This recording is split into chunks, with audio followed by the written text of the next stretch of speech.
I'll always try and, do accommodate. Accommodate. But you've learned a lot.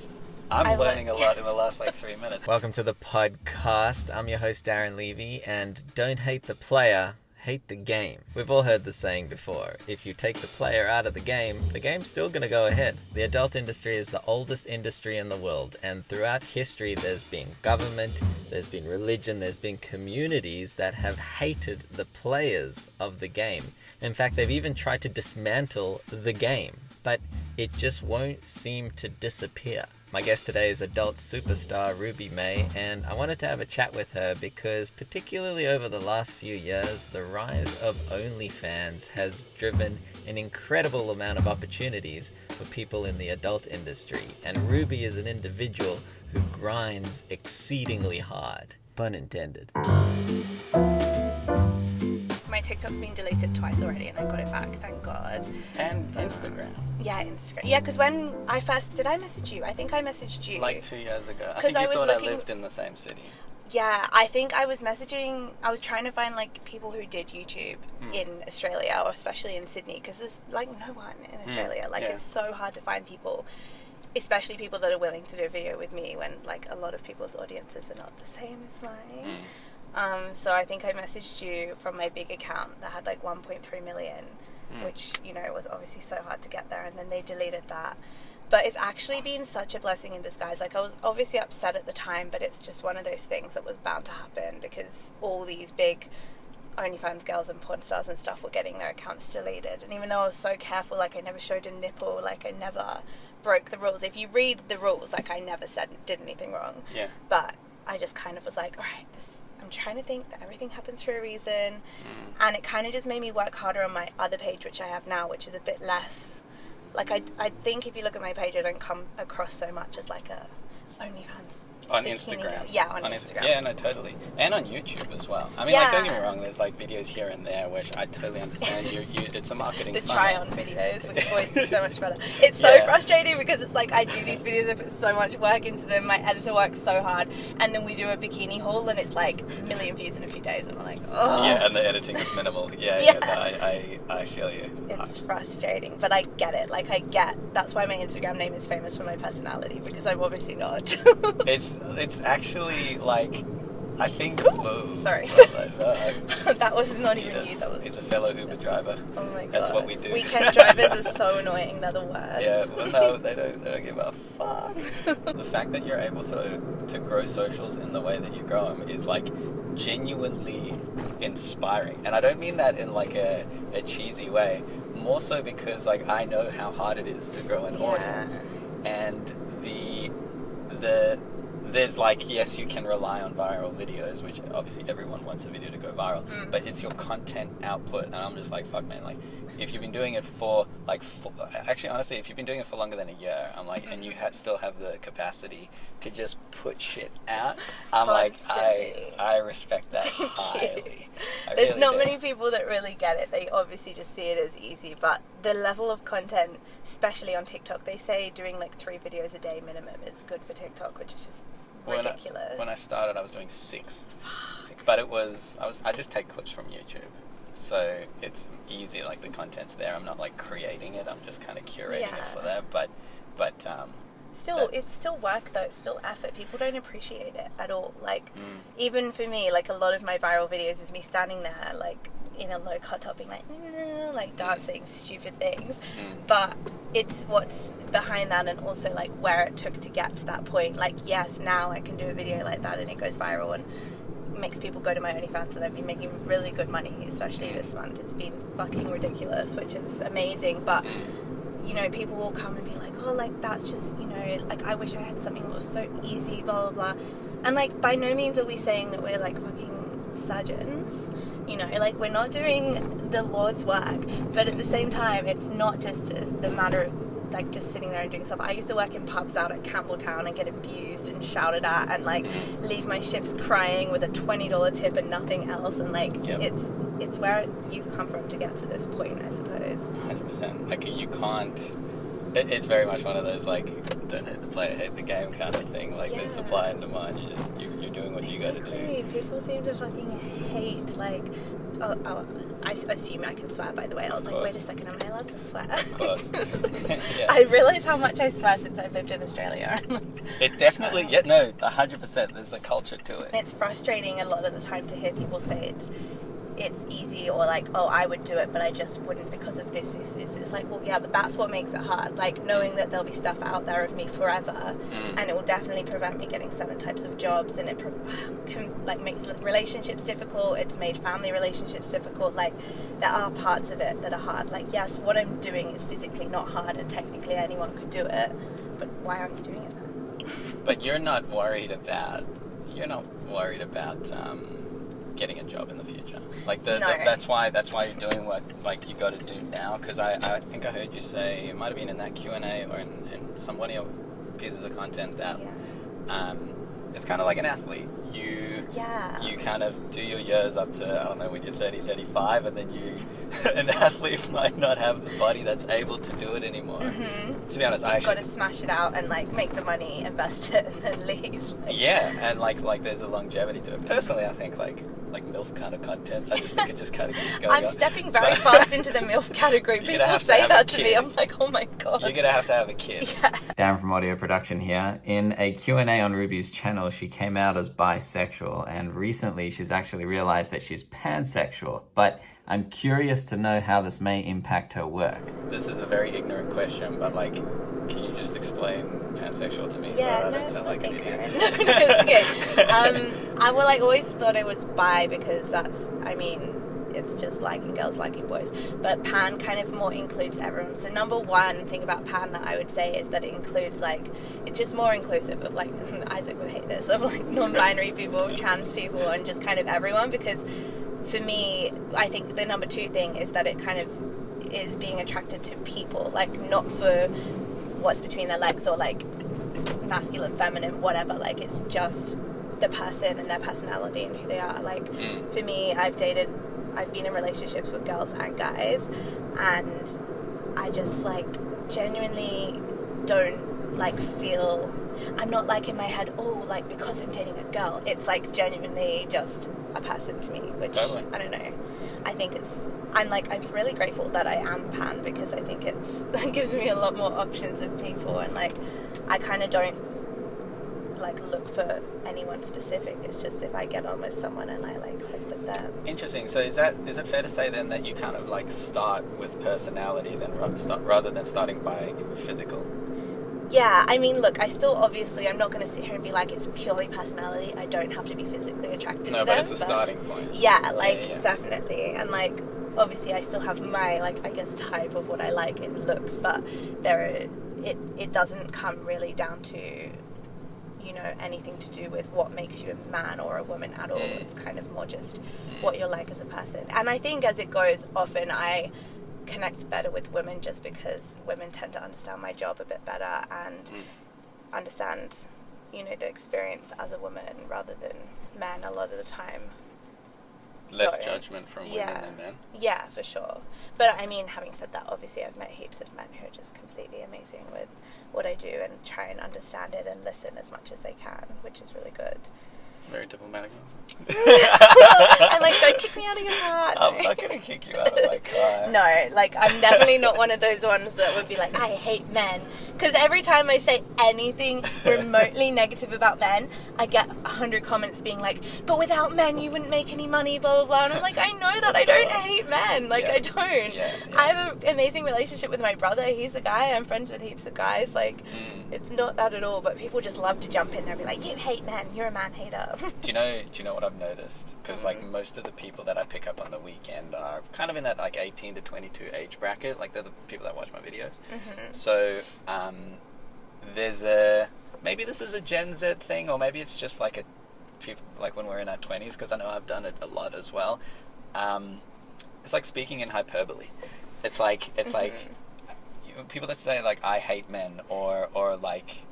I can't think of any other examples, but like these blanket statements, which that's not actually what they mean. It took me a while to kind of like hone in and realize it's not actually what they mean. Right. It's and just you do find that's like a young people thing? Is it like a Gen Z kind of thing? Possibly. Or maybe I've just noticed more Gen Z using these blanket terms when it's not what they mean, but which is dangerous because like you should say what like, you mean. Yeah, is it like saying, "Oh my god, I'm so depressed," but you're not actually depressed? That's exactly it. Yeah, that's exactly it. And like, I think for someone who doesn't speak that like language, or doesn't understand that language, they can go, "Well, what the fuck are you talking about?" Say? Yeah. No, I get what you mean. Definitely, I think that is like a newer kind of way to speak. Everyone's very dramatic, like with TikTok and everything. It's always like, oh my god, kill myself. Like I'm kill. Yeah. That's another thing. It's like, oh, I want to kill myself. It's like, no, you don't. Yeah, you do not. It's fucking dangerous on TikTok, man. Oh Those my comment God. sections. Sometimes I watch TikToks just for the comment section. Yeah. Or you can like hear the comment section while you're watching the video. Like, I know exactly what this is gonna say about this video. Yeah. Oh my god. What do you think about like how big social media has got and like TikTok and everything? Like, do you think it's good overall or bad? Sorry, now I'm interviewing you. No, I love it. No, I think it's a good thing, but I think we're still, because it's still so new, we're in this like, we're readjusting. So we will reach like levels where it's too intense or too extreme, and then kind of adjust. I think like the way like social media companies are run, where it's kind of like profit first. There's no consideration of like how much this can actually fuck with people's heads. And so I think like I'm conscious of that. So I'll go, okay, well, like, you know, if somebody's getting a platform where it's like, I don't actually think that they should have the platform as large as they do. I kind of don't go. I don't kind of buy into the whole we'll tear that building down. It's more just it'll play out. Yeah, like cancel culture. You mean like? Yeah. I don't think it's necessary because I think a lot of the time they end up imploding themselves. Yeah. And that's actually like, I mean this sincerely, like especially in the industry you work in, and the fact that you kind of push through the efforts to pull your tower down. And continue to put out like the content that you do, and like with the velocity, like there's just so much of it. I think there's like a level of like strength of character. So I think social media will kind of like hurt a lot of people that don't deserve to be hurt in the short term. That's true. But long term, I think it's fine. Yeah. Okay. No, I think I agree with that. It's like something we just have to. There's no point in having the argument of like it's terrible for everyone because there's no go back. This is the world now. No. I mean, anyway, it's always all of it is just kind of like already what we've always done, just with scale. It is like these people suddenly overnight having these insane platforms, especially with TikTok. Like, I don't know how many followers you have on TikTok, but people like laugh at me when I say it's so easy to grow on TikTok, because it's not that it's easy to grow, but like once it starts on TikTok, you can go viral overnight. Like you can go from a no one to like millions of followers in such a short space of time, and it's really scary for a lot of people, I think. Yeah, and when a video goes viral, most of the time it's, you know, for the right reasons, but like you will always get hate on a viral video because it gets to those wider audiences, and that's when you get the trolls. Do you post relationships online? Do you share it? No, I don't. I'm single right now. Okay. But like it's something that I've always said. I think this is probably difficult for people as well. If I am dating, like I will randomly go on dates and stuff, but like it's not something I'm really seeking because I'm just trying to work harder at the moment. And like I try and like, especially this year, I've been trying to really consider my friendships to be really important relationships. I think in the past I was so, I don't know, when I was, because I'm sober now as well, like when I was drinking, I would sometimes go out with friends and I would be on like apps on Tinder or whatever, and I'd be just like sitting there swiping because I just couldn't deal with the thought of going home and being alone. Like I did not want to be alone. That's got a lot to do with my mental health and stuff as well, but like I just did not want to be alone. So I looked back at it, like after I had gone sober, I was journaling one time and I realized that I'd spent so many hours of my life that I was around people who really cared about me and loved me, trying to find someone to care about me and love me. And I was like, oh my God, like what am I doing? And that's when I realized like I really want to see my friendships as like as important, if not more important than like romantic relationships. And so I've been working on that really hard. But I also, back to your question, like no, it's important for me to keep it separate. I think I have to keep some things separate from online. And also I just don't really think it's in my best interest in my industry to be like, here's my amazing partner, and also here is videos of me being hot and naked. Like, I think it's just, it's better, like, to come across and be someone who's more attainable. You know your brand and you know your audience. Yeah. The reason why I asked that question was because I was sort of like expecting that answer, but at the same time I was also kind of curious to know if you'd ever like shared that stuff online. Because to be honest, personally, when I see like people that put out adult content with the strict knowledge of like who their audience is, when let's just say it's like a girl that puts out stuff on OnlyFans and then they post a photo with like kissing their boyfriend, I'm like, absolutely, like, you know, you express yourself, use your socials to express yourself. It's also your business. You literally just shut yourself in the foot. I think Why so would you too. do that? I think so too. That's completely my opinion on it. I would never. But I've had that opinion the entire time. I know a girl that I actually have done content with before. I'm not saying who in case she doesn't want me to, but she was in a long-term relationship for a long time. No one had any idea. Like, she was just came across as so single, and her boyfriend had issues with that at the time and would be like, I hate you say that you're single and blah blah blah, and she's like, it's my job. Like, and it's the same for me. If I was to date someone, I'd be like, I'm sorry, you can post about me if you want to, as long as you're on a private account and stuff, but there's no way that I'm going to post about you because it is a stupid business move. Like, I'm not going to do that. Yeah. Like, yeah, totally. You know, and there's some things you want to keep private. Like, I think to say that posting someone on your Instagram makes it more official or more proper, or like that you love them more, is like silly. You don't have to do that to prove anything. 100%. I kind of learnt that this year, like in this relationship. It was the first time I've been in like a longer term commitment whilst being online. Right. And so she's an archaeologist. She doesn't give a shit about social media. In fact, she sometimes has Instagram and I fucked up. They're gonna start crossing and I'm so sorry. Sometimes she has Instagram, sometimes she doesn't. Yeah. She it's just not important to her, and she's like quite private. So initially I was like, I don't know if I could do that, because I really like sharing stuff. But it's also given me, it's pushed me to consider different parts of my life with like more intent. To be like, why am I wanting to share this? Totally. Yeah. So like, I'm much more aware now that my socials and stuff, it's like, it's to make people laugh, it's to distract them to a degree. Me posting stuff of like, whether it's personal relationship stuff or even the stuff with my family, I don't really need to. I don't really get anything extra out of doing it, so why would you? Exactly. Keep it separate. Exactly. And it's also kind of nice to have that like privacy. I never realized that, but yeah. Yeah, I didn't think so either. I've had times in the past where I've really wanted to share more stuff about my life, and I've gone, fuck it, shall I just like confess all these things about my life? And it's like, no, that's why I have a therapist for. Like, that is not what my social media is for. It's a business, and a lot of the time these people come to me and you for different reasons, but they come to us to escape, and they don't come to listen to your problems and to like hear about how amazing your relationship is or whatever. Like, and nothing against people who do choose to share everything. Totally get that, and that's a lot of people's brand, is like being completely open. Like, do you know Anna Paul? That name's really familiar. She's massive on TikTok and OnlyFans, and Michaela Testa. Yeah. Yeah, so Anna Paul's brother is Attis, who's dating Michaela. I think they're like, they share everything. They vlog on TikTok every single day.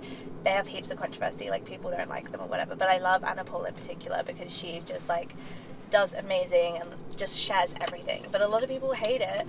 But a lot of people also watch it because they hate that they have these amazing lives that they share. Sorry, I don't know why I got scared. Sorry. I'm not even a good driver. It's because my car's longer at the front. So I used to drive a Yaris. So when I drove that, I'd go so close. But now I have a longer car. I'm so scared to get too close to that's totally fair. That was unneccerily close. No, I forgot I had precious cargo in the car. I'm sorry. Sorry. No, you literally didn't really do anything wrong. I'm just jumpy. Anna Paul. Yeah, anyway, Anna Paul or Addis Paul? Anna, and her brother is Attis. Yeah, okay, gotcha. But they, like, I love them personally, but I think I'm also able to watch them without being like, oh my god, like, because they like spend heaps of money, and like people obviously get jealous and then they watch it more. So of course, again, like we were saying before, they're going to show it more. And yeah, they're very open to show their entire relationships and stuff, but that's their brand. Like for me, it wouldn't make sense to suddenly start sharing every inch of my life, because it's not me, it's not my personality, it's not what people follow me for. Whereas for her, like even though she's an OnlyFans girl, she also has like a big audience of like younger teenage girls who follow her because they aspire to be like her and have the life that she does, no matter how she made her money. Sure. Okay, well, so I love that you brought up Michaela Testa, because I have a question around this. Oh, yeah. And it's a curious conspiratory question. I wonder if there's any connection, because you went viral after, I think it was the Daily Mail wrote an article, or one of those like tabloid magazine kind of companies wrote an article about you a couple months ago, because you cried because you cried because you couldn't take the perfect Instagram selfie. Yes. So now this gets picked up through the media, and it gives you like a level of attention, and I'm sure a level of hate. Do you know what's going to make people hate me more for that? And it's a secret, but I'm telling it here for the first time. I, like, set that up. Okay. So I didn't cry on purpose, right? Basically, it's really funny. So I was filming this stupid, well, not stupid, it's actually one of my favourite videos, like being styled by a stylist videos. And I was having a shitty day, and I was just in like the worst mood, and all I needed to do that day was take this fucking photo. I felt sick. And I came to see my friend in the city. It was actually right around here. And because the sun was starting to go down, there was no sun anywhere. And we couldn't find, like, I was wearing this stupid, sparkly, itchy top. I was uncomfortable. I was probably, like, on my period. I was just in a bad mood. Sure. And then we couldn't find where it was. And I went back to her house, and I just started crying. And I was like, this is so stupid. And I was like, oh, my God, content. So I quickly get out the phone, and I'm like, oh, my God, film this. So it was a genuine breakdown. Like, I was having a moment of just everything. But obviously, it wasn't all about not being able to find the sun. And I had in my head, Michaela Testa went famous from crying, which is, I'm sure, what you're going to say. Okay. So I was like, oh my gosh, this is like funny. I know I'm going to get the hate, but I know I can handle it. So this is brilliant. I like credit where it's due. This is like I've been pumping your tires this whole chat, because I'm so impressed with how you like put out content at scale, but that's also very fucking clever. and that's also like, it's something I'm seeing more on the back end as I have these types of conversations with other creators. Like there's so much more that's like kind of like planned. I don't want to use the word fake, because it's not fake. The tears were real. It was all like frustration, real. but it was a connection of, this works for somebody else, maybe I'll try it like with my own spice. And when it came to that, I was like, Michaela Testa, because I reached out to Michaela when that happened, and we had a plan to film, I think it was on like a Thursday night, and I was like, okay, cool, if I film it on the Thursday night, I can put it out in a video on the Friday, and it can be somewhat relevant, like to like what's trending. And she cancelled on me last minute, and I was like, damn it. So I was prepared, like I like, you know, I understood exactly what was going on. And then it kind of drew me to, you know, the whole thing of how Kim Kardashian followed Paris Hilton's blueprint. Yeah. Darren from Audio Production here. Back in the day, Paris Hilton's sex tape gets leaked. Nobody knows if it was intentional or not. Always a conversation around that. But in the long term, it actually played out really well for her socialite brand. And it has given a lot of wannabe influencers a fast-tracked blueprint on how to get famous. Yeah, and honestly, I think everyone does it, where like after like I did that video and stuff, I was like, okay, cool, people are hating on me, cool, fine, like love that. And then I was like, how can I make people talk about this? And like, so my editor actually just emailed the Daily Mail and was just like, T lol, and then just pasted the video and was like, this number in. She cries, haha, it's funny, it's a bit sad but kind of funny, lol, or something like that, just something stupid. And then they were like, oh fine, an article, and then wrote about it, and it just worked. And it was like, it was so funny when it came out, and like the comments were disgusting. But then it made me more content. I don't know if you saw the video that I did where me and my friend Emma like read out the Daily Mail comments under that article, so that gave me even more content. And like, I just find it hilarious. The comments were all disgusting. They were all like 400 thumbs up of people being like, this is the new generation. Like, this is so sad. Do people have nothing better to do with their lives than cry about this? It's like, you don't know who I am. You don't know what I'm going through. You don't even know. You probably didn't even watch the video to get any context on it whatsoever. Totally. And even with the context, yeah, it's still kind of stupid. But, like, I don't care. At the end of the day, I'm not doing anything wrong. Like... Respect. Dude, my most viewed video on YouTube is an April Fool's video that I was like... I just said to my friends, it'll be funny because, like, most of the content on YouTube is, like, Uber drivers getting into some sort of altercation with a passenger. So, like, wouldn't it be funny if, like, I assisted in the robbery of a bank? And I don't put out that content. I'm not a writer. I don't know how to, like, do all of that. But I said to my friends, like, would you act in it? I'd blow your face out. So we made this, and this thing has like 20 million views now. Oh it's my God, fucked. I didn't see that one. But the comment section is hilarious because it's a mixture of people that bought it and then other people that are like, this is so fucking stupid. But all it was I was like, I think people would react to this. I'll give it a go. And, like, you saw your moment, you took it. Yes, exactly. Yeah. And also, people forget that even hate comments are giving you more publicity. Like, every comment is giving you engagement, and that's what's making you do better. And that's where I understand why people like Isaac do this clickbaity, like, talking about people that he know people are going to react to it, so he does it. Yeah. So I get it, but, like, for me, obviously there's a line. I don't do anything that's, like... I think I'm pretty politically correct and, like, try not to do anything too controversial. But, like, there are still things you can do to get a reaction and, like, get these comments. And I know people are going to get wound up by the fact that I'm, like, crying about nothing. But, like, so what? That's on them, not on me. 100%. And I know you don't. I don't know why Isaac keeps coming up with this, but I know you don't. I know you don't like him, but you and him do a similar thing. He takes it to more of a politically incorrect, and I do the same thing. It's all right. Well, there's no, like, ill intent here. It's just we're drumming up views. You have to have. I read this thing that was saying that Addison Rae was purposely, you know Addison Rae, right?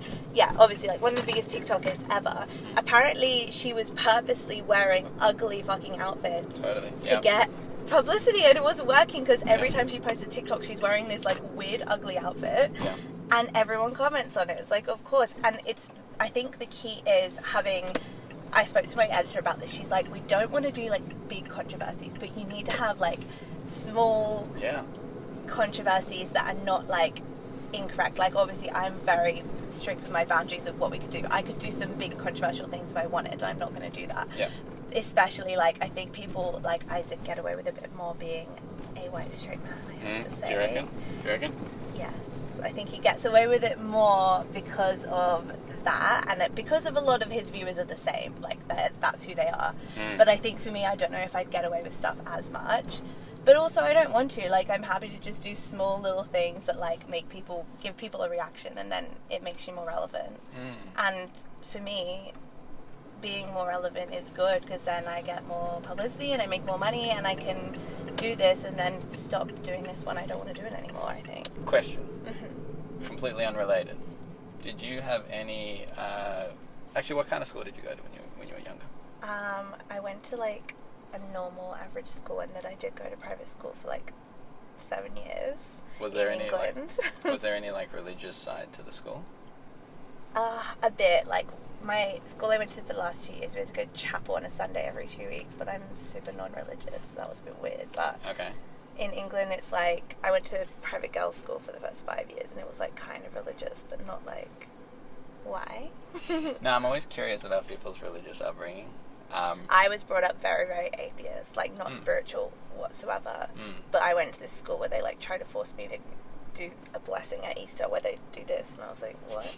But where now I'm like, what do they do? They, like, bless you. They'd be like, okay. They'd be like, the Jesus Lord. No, wait, I don't know. I don't want to offend anyone. But I'd be like, what? I don't understand. Like, but I just love singing the hymns and stuff. Sure. But other than that, I was just like, not at all. I was super, super atheist. I would be like, when you die, that's it. But now I would say I'm spiritual, which has actually made me a better person, I think. Because I've met some more spiritual people and, like...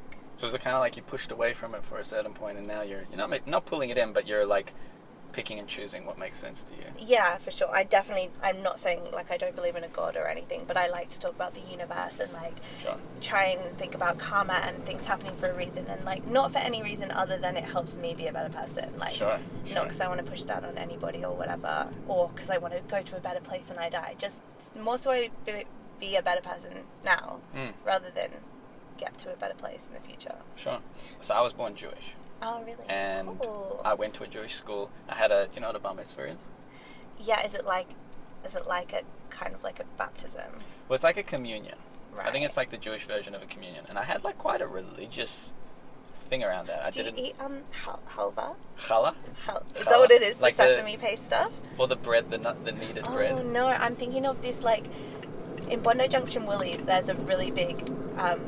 would you say kosher food section? Yeah, being so careful. Yeah, no. I'm like, I don't want to say the wrong thing. Yeah. And they have this like sesame paste that's sweet. Oh, Do you know yes. what I'm talking Oh, about? sorry, yes. Halva. Halva, You had it. Yeah, I've had it and it's really nice because it's vegan. I'm vegan. True. Okay, yeah, no. The Anyway, that's all I know about I have had halva. So I had a religious... You know, it's funny, like by contrast to the rest of the world, it was like a religious upbringing. But really, I went to a Jewish school. It was like a Reformed Jewish school. Mm-hmm. Then when I turned 18 and I did like a bit of travel, I was just like, this is not me. I saw more of the world and I'm like... Because that's all you knew when you were younger, right? Totally. And I kind of pushed away kind of aggressively from it. And now I'm in this place of like picking and choosing. But I think I sometimes talk about circumcision when I do dick ratings, actually. And when I have to describe their dick, I'll always like mention whether or not they're circumcised. Be like, oh, I like that. Anyway. So just from my understanding, because I've heard of dick ratings. Yeah. I've never watched one. But basically somebody sends you a photo of their dick and you talk about it. Pretty much. Some people just want like a rating out of 10, which I don't like to do because there's something good about every dick and I'll always find something good about it no matter what. I'm not one of those. Have you heard of SPH? Do you know what that stands for? Small penis humiliation. Sure. And it's actually really popular. I don't do it because I'm too... Oh, it's a kink. Yeah, they ask for it. They'll be like, hey, do you do SPH? And I'll be like, no, sorry, but like, here's some of my friends who love doing it. Really? But for me, I don't think it's about size at all. Obviously, having been with girls as well, I've had some fingers do way better things than huge penises. So, sure. And I think men need to learn to use their fingers better a lot of the time. Sure. But when it comes to SPH, I'm like, anyway, that's a whole nother thing. But dick rating. You'd never tell somebody that they have a shitty penis, though. Because that's like... No. Oh, unless... Some people want to hear that, and it's a kink. It's like, oh, they want you to be like, oh my god, your dick's so small, it's so pathetic, it's so like... The only close thing I do to that is giant fetish, which is where they want to imagine that I'm a giant, and I'm like squashing them. So interesting. So let's back up for a second. Yes. What does that mean? I learned about it in this job. I had no idea. So I'm the giant. So I'll film a video. It's more popular than... You probably know someone with a giant fetish. Oh, is it like you sit on the camera? Yeah, you can do... Well, the way I do it, I have this like Ken doll thing. And I'm like squashing them and like standing on them and like squashing them between my boobs and being like, I'm gonna suffocate you. So that's the closest to like small penis humiliation I'll do. It's like a humiliation fetish. Do you know one thing I've learned though is that there are so many fetishes and I will never ever say anything is weird now. I used to be, oh, that's weird. But like, no, it's not weird. Like everything is... There are some things that are different and interesting, but I never say it's weird because as long as you're getting that fetish out in a healthy way, then that's fine. Like, go for it. I will always try and, you know, do what people... Yeah, accommodate. But you've learned a lot. I'm learning a lot in the last like 3 minutes. I didn't know what a giant fetish was. I didn't know what SPH. Small penis humiliation. Yeah, that's it. It's very interesting. Like, and you learn to be very non-judgmental of anyone because there's a lot of things that people are so ashamed of and they come and talk to you about it and you're like, actually no, like I can do that for you, or like you'd be surprised. There's a lot of people I know with a giant fetish. Like, it's not weird. It's like as long as you're expressing it in a healthy way. I'm almost like a therapist for a lot of people in that. Is that interesting? There's a parallel there when I started Ubering and I got to see like this heavy nightlife side of Melbourne. And this was like before I was like mostly focused on the content. I got into the lives of a lot of like addicts and like whether it's like heroin, ice, or something. Really? Oh my God. This intense chasing of like their next high in all different forms, and I was just like, whoa, and that like experiencing that side of society is something that I had never really done before. I had such a sheltered upbringing. I was such a a good boy. No, I was at private school. I get it. Yeah. Like, what? But when you yeah, exactly. And is it kind of like the way that you are kind of brought up to think that this is this other side of society, that like you'll never be drug addicts and alcoholics and like, but then you realize that these people are a lot of the time are functioning and literally like around us, and it's such a sheltered thing to think that you'll never come across these people, because and a lot of the people that, for example, like subscribe to girls and OnlyFans and get off on these like weird fetishes that people say will be weird are the people that you're friends with, or like the people that are drug addicts are people that we don't even know are addicts, and they're living like among us. And like that's totally. I think with getting older you kind of realize that everyone has their own things. Absolutely. Like everybody has something, and it's almost unhelpful or unproductive to shelter somebody entirely. I understand you can't have talk to kids, or kids won't totally get like the whole drug side of thing, or like the adult industry side of stuff. Like there's levels to it when they should be introduced to it. For sure. But they need to also know that these things, like when they get older, obviously, that it exists. That it exists. Otherwise, you just completely are shocked when you're like, because I would say I was pretty sheltered, and then when I got into this industry, you're like, okay, wow, like there's a lot. I remember my first like waitressing job where they had strippers as well, and this girl was doing this. She'd been a stripper for years, and she was doing an X-rated show.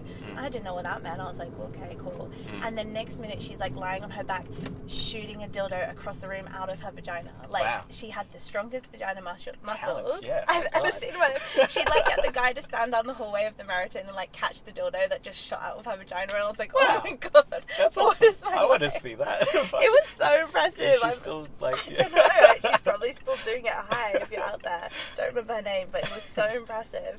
I was like, okay, wow, like there's so much that you just would never experience unless you're in like our kind of jobs where we're like low-key therapists, but obviously not qualified. So interesting. Do you reckon you've done 10,000 hours of like boob content? 10,000? Yeah. Probably. You know, because it takes 10,000 hours of doing something to be considered a professional, really? Or to be considered an expert. I would be an expert then. 10,000 is a lot. You're a boob expert? That's a big call. I mean, like, don't get me wrong, like, you know what you're doing, obviously. Every day, 500,000 people worldwide create an account to view adult content on OnlyFans. They have 170 million users worldwide. You can take the player out of the game, but it seems that you can't take the game out of the player. I think this is the easiest way to do a podcast. Like, because we don't have to have. Yeah. Yeah.